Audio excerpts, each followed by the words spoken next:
ร่มครับไป KTV ก็ไม่ต้องโดนแดดครับ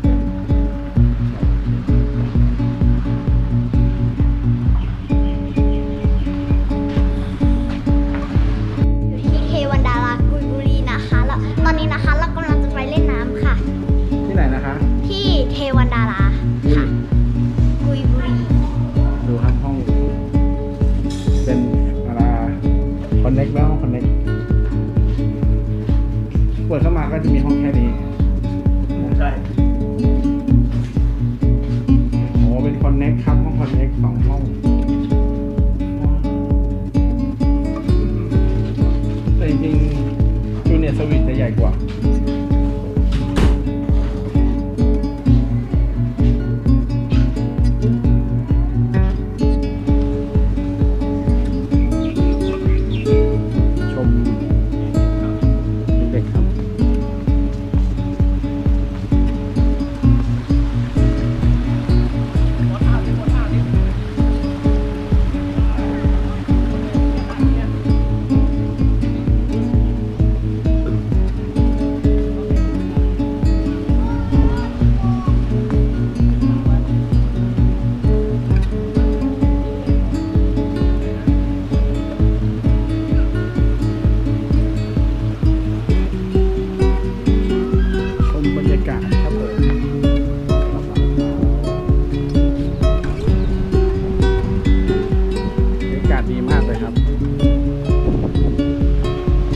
ดารา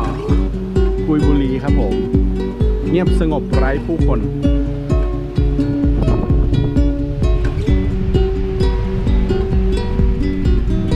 นะฮะเรียนอยู่นะฮะ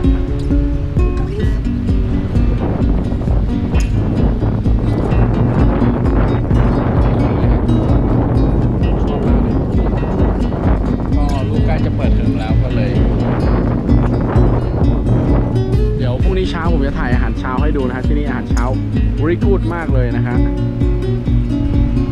ที่เป็นซิกเนเจอร์ของเขาคือขนมครกครับขนมครกอร่อยมากแล้วก็ปิ้งครับมีหมูปิ้งด้วย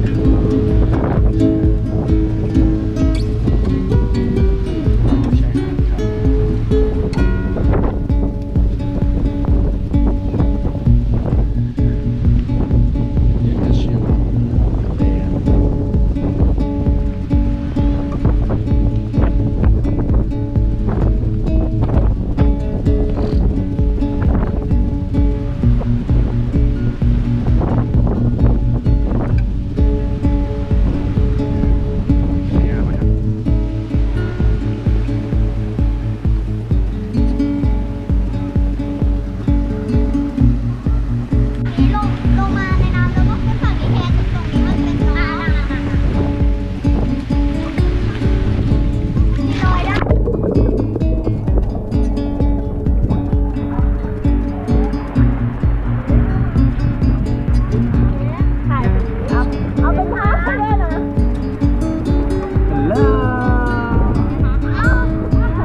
การลงทะเลสระว่ายน้ำครั้งแรกของน้องเซนนะครับเซนทำช่องไหมหนูแม่งทำช่องให้ตั้งแต่เด็กเลยจะได้โทรเหมือนน้องบีมน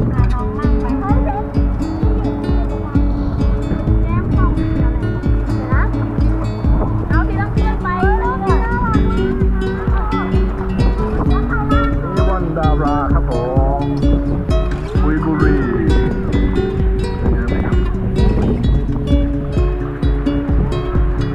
คนไม่มีเลยครับน้อยมากบริกูดเลยสระว่ายน้ำของเรา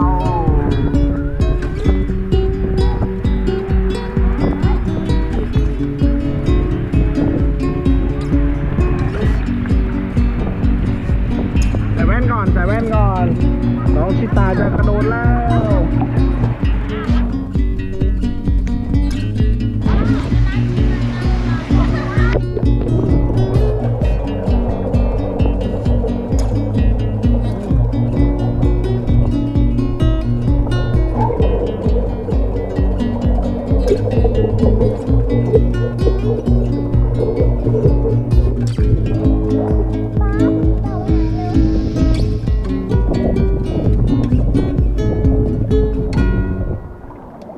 นะ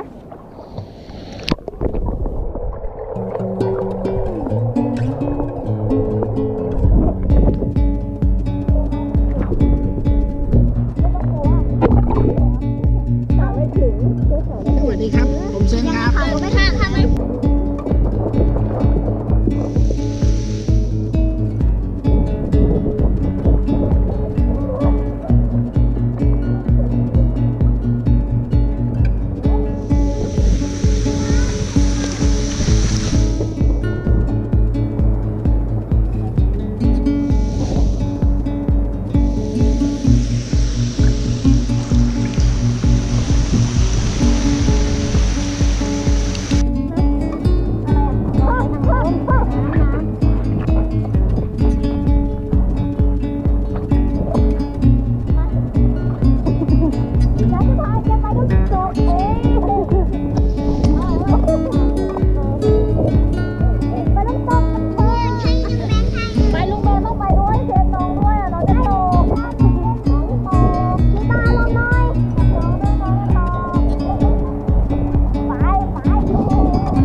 แจกด้วยนะครับไปกินป๊อปคอร์นกันครับฟรีครับฟรี